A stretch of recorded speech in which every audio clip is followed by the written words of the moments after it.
Hi guys, it's Holly. So I had a bump on my arm.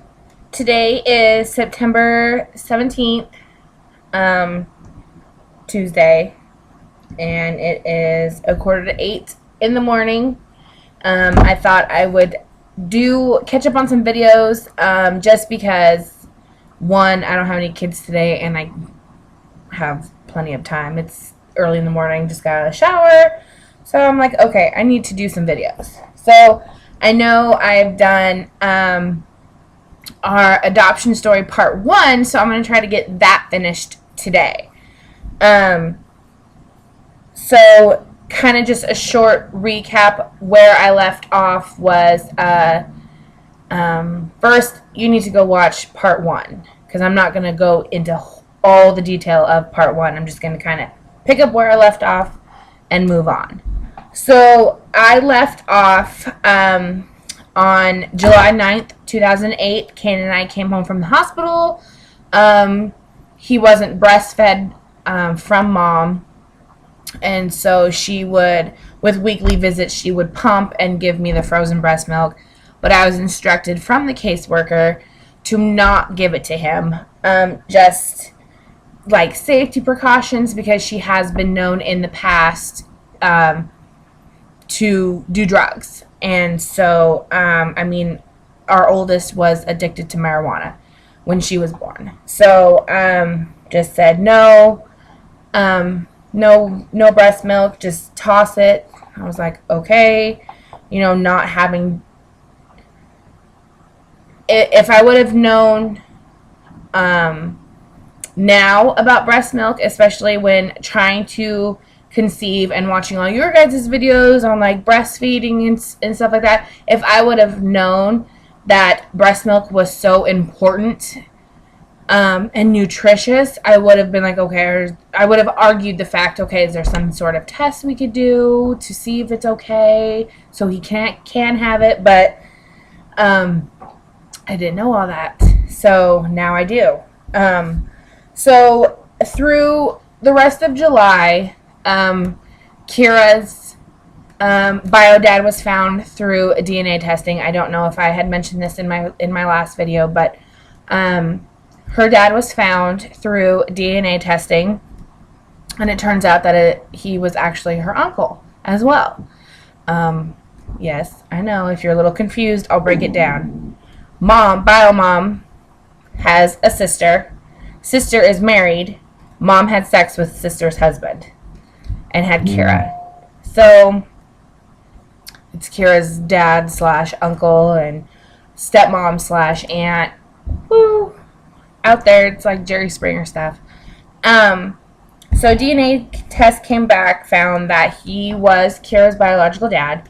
Her plan had not changed to adoption. It was still return to parent, but not mom. That's why they did the DNA testing, to see if there was a dad out there who was capable to take care of her. So he was found. They started doing like weekly visits with him, or she started doing one-on-one weekly visits with him, and then it went to like an all-day Saturday visit, and then it went to an overnight visit, and then it went to a weekend visit, very rapidly, very quick, because they knew the end of August we were moving up here to Spokane, Washington. So they wanted to get some sort of a relationship and a bonding relationship built between the two, so it wouldn't be too traumatizing for Kira.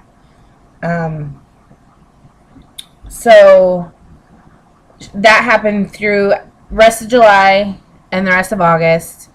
End of August came, and it was set already that she was to return to him when we left Oregon State.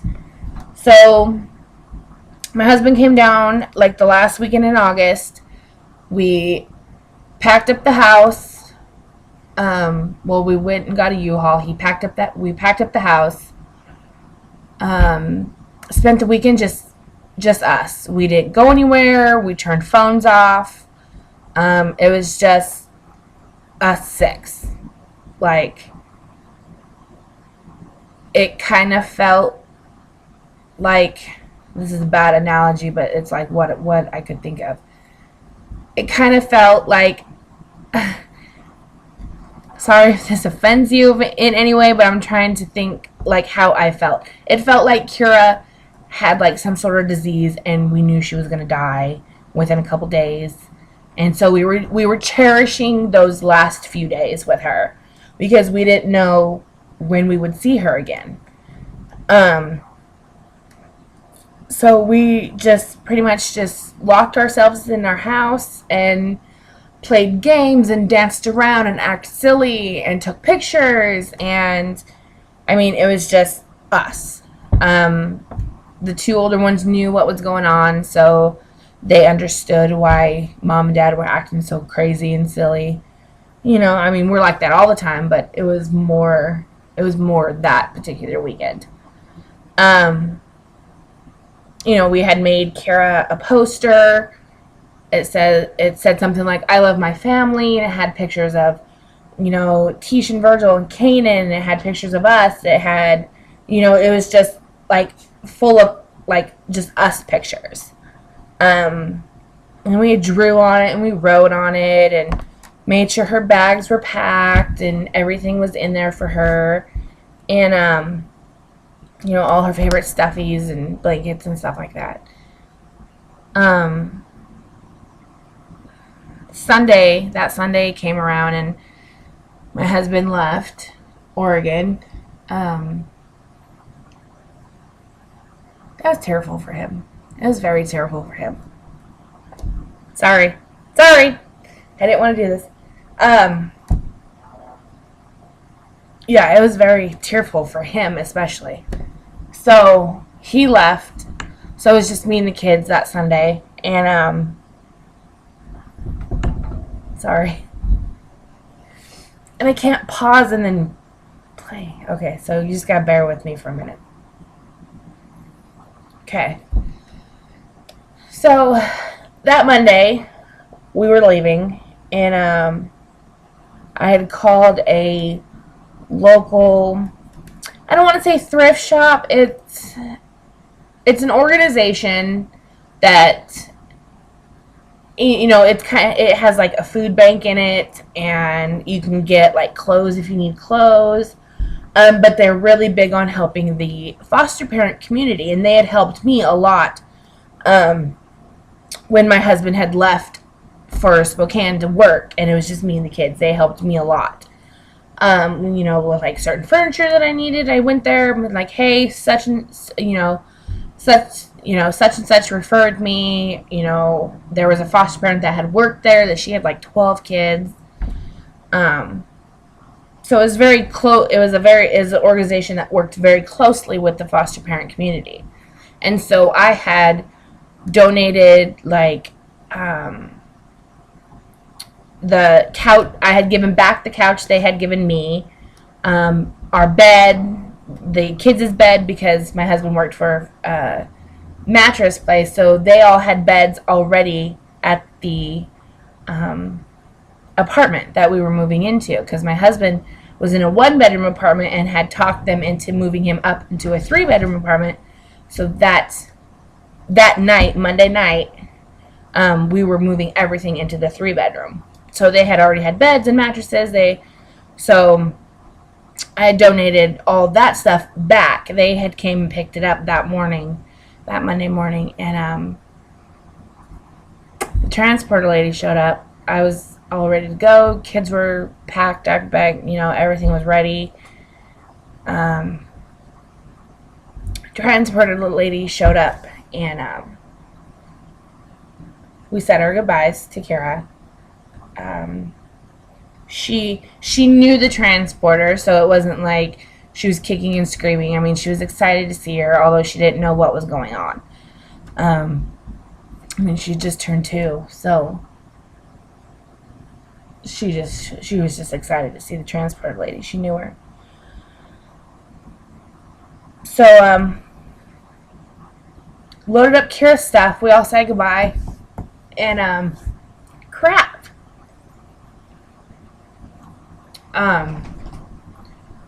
we'd all say goodbye, and she got in the car, and they pulled away, and I just kind of stood there for a minute, and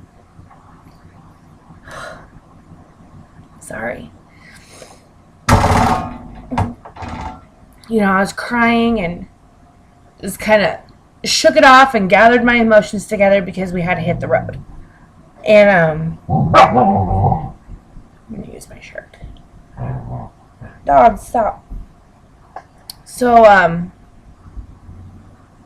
got the kids in the car, went and turned in keys to the house.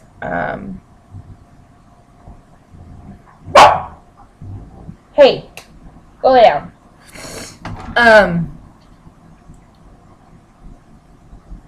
Yeah, got the key, turn in keys.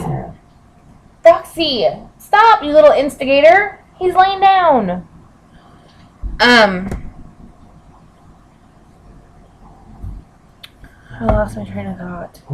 Okay, turning keys, and we always had this thing where, you know, me, Kara, Virgil, and Tish, we were where we lived and where we were going. It was like a 25-minute drive to Washington border. And whenever we hit that Washington border, it says welcome to Washington, we would throw our hands up and be like, yay. This time it was so different. We hit that mark and I said, welcome to Washington. And I had looked in the rearview mirror, and I think that's when I lost it. Completely lost it. I had a minivan, so the middle seat was Kanan in his car seat. He was asleep. And then I had Kira's empty seat. And then in the very back, the two older kids were each looking out their windows. And I could tell that Tisha was, the oldest, she was crying. And she just kind of looked at me through the river mirror and just shook her head. And, crap. Just kind of shook her head and looked back out the window. And I pulled over. And I just bawled. I did not want to cry on camera.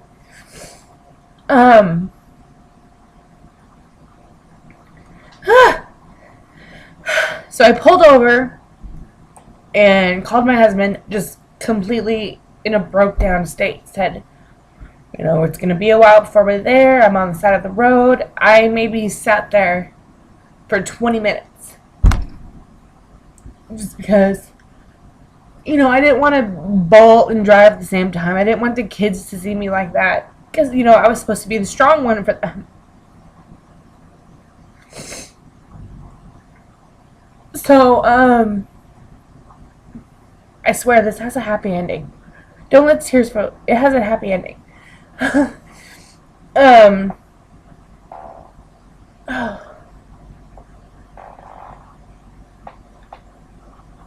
not even going to edit this all out. You all need to see it.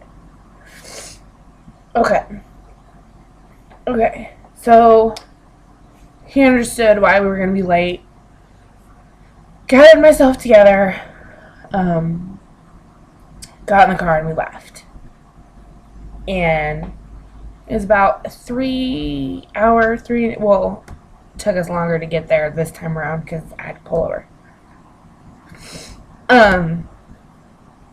So we got to Spokane. My husband had gotten off work early. I told him when we were, you know, how far we were, and he had gotten off work early and met us at the apartment complex, and that was another tearful moment. So we were unpacking. I brought Kanan upstairs to the newer apartment, and you know, my husband had moved stuff in already, so we moved everything in like that night from the U-Haul. So Tuesday, we went and registered the kids for school. My husband stayed home, that day just to help unpack and with the baby and everything. So that Wednesday, the kids went off to school. My husband went off to work, so it was just me and Kanan. And I am unpacking, and it's probably 9 o'clock, 10 o'clock in the morning, and I get a phone call. And I recognize the area code, 541, so it's an Oregon area code. But I didn't answer it because I didn't know if it was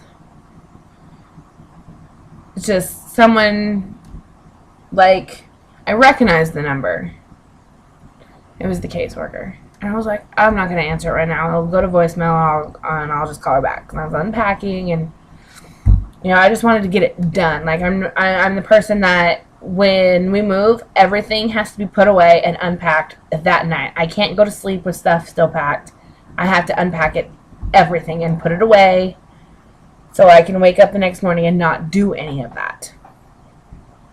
So, about an hour later, I checked my messages. I had checked my message, and sure enough, it was the caseworker. And she said something. She's like, yeah, Holly, it's so-and-so. I'm just calling to let you know that we have Kira back in foster care. And I didn't even finish the message. I called her back, and I was like, what the hell do you mean she's back in foster care? I was so pissed. Not even 2 days. It was 2 days. Monday, she went to Monday, Tuesday. It was, 2 days. And she was back in foster care? I was like, you've got to be shitting me. Like, I was yelling at the caseworker, and I know it wasn't her fault. And I was just so, like, oh. So she went on to tell me that after a child is placed back with its biological parents, the caseworker does a surprise 24-hour visit afterwards, after the child's placed. Well, they had a list of safety things that they had to complete before they had got Kira. And they said they finished it. They had it marked off. They, I don't know why the state didn't ask for proof. Thinking about it now, but they didn't. So, they made a surprise visit. It was the caseworker and the transporter lady, and they noticed that their car was gone from their house. Take in mind, neither one of them had a driver's license. They went and knocked on the door, and they heard dogs barking. Well, they had 8 pit bulls. Now, I don't mind the breed. My kids have been around pits. I have nothing but love for those kind of dogs. It's the owners who turn them into vicious ones. But just that many around and a little child made me nervous because I didn't know their temperament. And so pounded on the door, no one answered. Well, they went back to the office, and so they went back that Wednesday morning because the caseworker had called me when they got back. So they had surprised the following day, Wednesday. They pulled up into the driveway and saw her dad walking out of the house with these dogs, putting them in the car.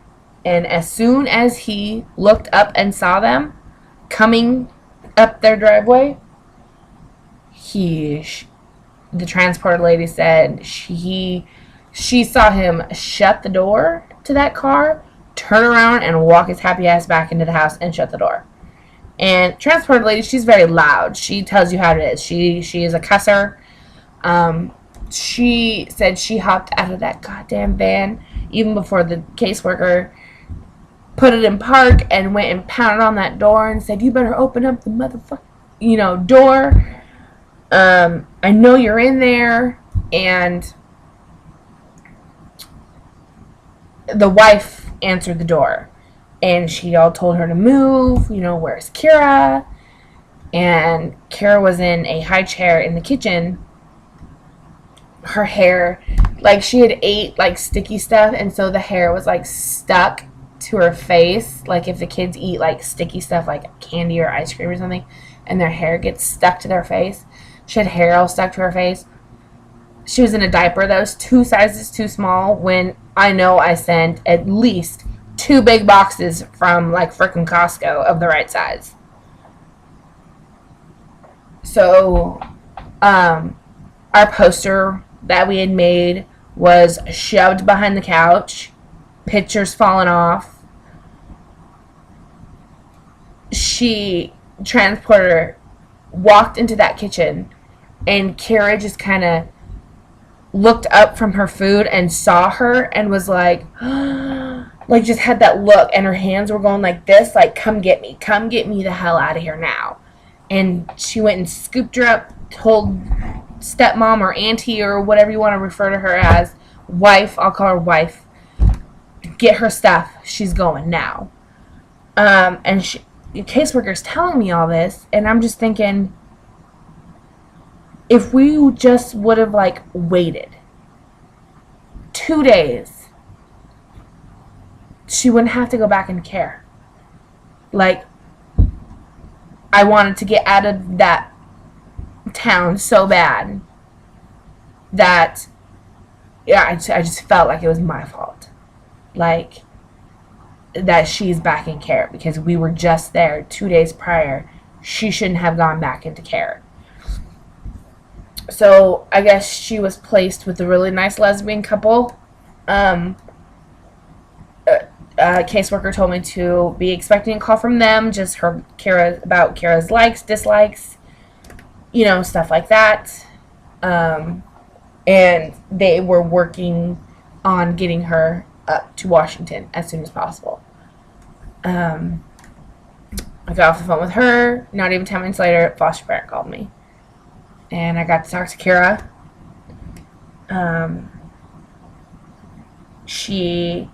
When she left my care, she was potty trained, or very, very close to being completely potty trained.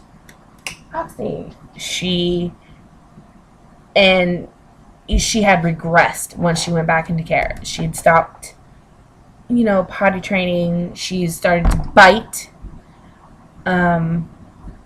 There's a lot of, like, regression, like, behavior-wise. She was scared of the water again.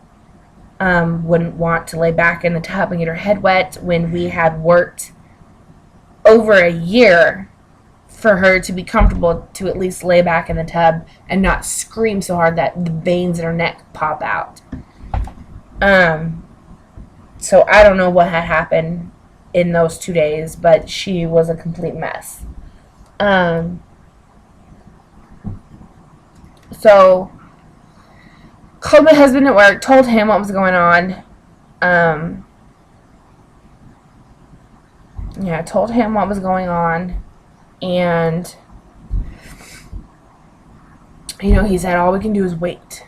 I mean, that's all we can do. So at this point, the kids were having once a month visits, because of course I'm not going to drive 3 hours once a week, 6 hours round trip once a week, for these kids to see their mom. No, I refused to do that. I said once a month, that's good enough, and it could be like an all-day visit. I don't care. So we had, that was like end of August, beginning, about the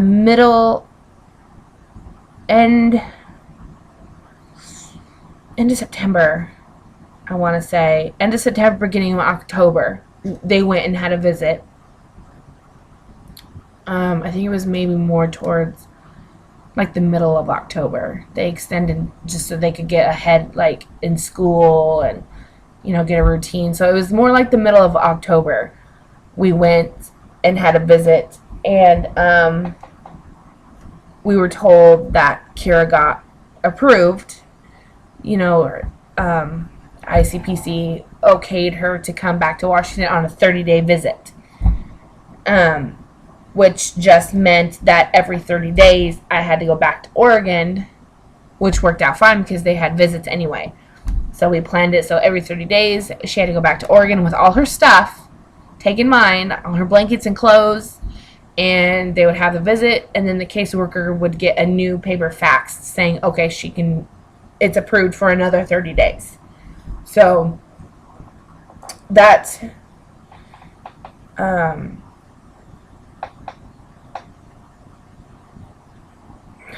I missed a part. Crap.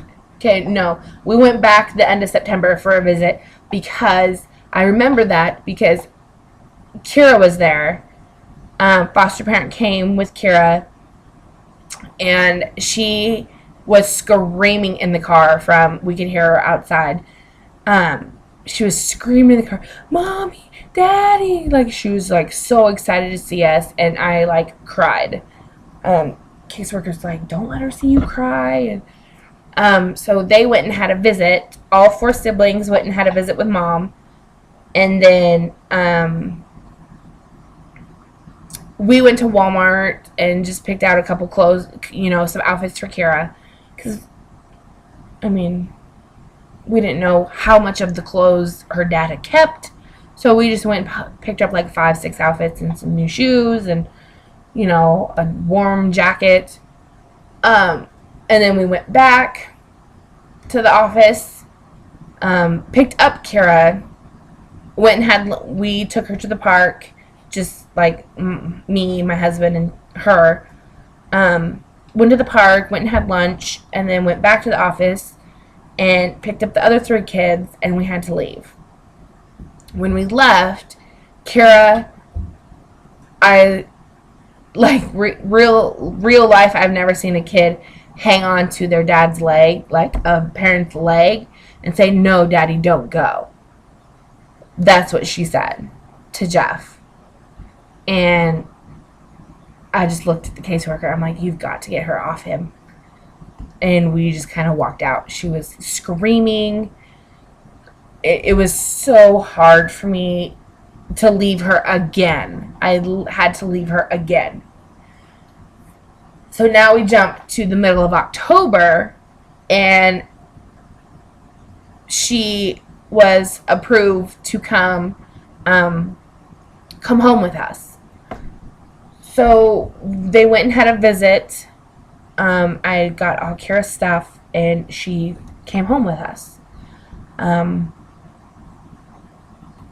It was, I'm not going to say it was hard at first, but it was just trying to get her back on, the potty training, not to bite, the water thing, laying back and getting her head wet. She hated doing that. Roxy. It was all just trying to get it back into a routine so she knew, so she was okay with it. We had Halloween. She was a little girl scarecrow. We found out in December. We found out in December that in order for us to adopt these kids, they had to stay in Oregon. And we're like, are you freaking kidding me? Like, we've gone through so much already. Either we don't adopt them and they go back to Oregon, back into foster care, and start the whole process over again with someone else, or we suck it up. My husband obviously couldn't move back to Oregon because he had a good paying job up here. So we were left with the decision that I would move back with the kids first of the year, 2009.